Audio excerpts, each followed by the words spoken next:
Chinese researchers have released more than 30,000 bighead fish into Basin Lake in northwest China's Xinjiang Uyghur Autonomous Region to replenish the wild population of the endangered carp species.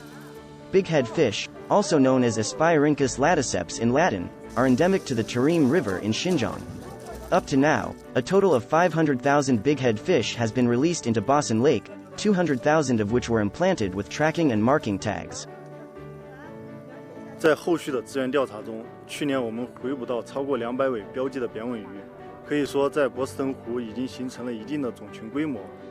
Bighead fish were once abundant in the Tarim River, but the species came to the verge of extinction due to harmful human activities such as excessive fishing and ecological environment deterioration.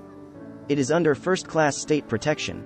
In recent years, China has stepped up efforts to rescue the bighead fish and other endangered species in the Basin Lake, one of the country's largest inland freshwater lakes, by targeting illegal fishing and releasing captive bred fry into the wild.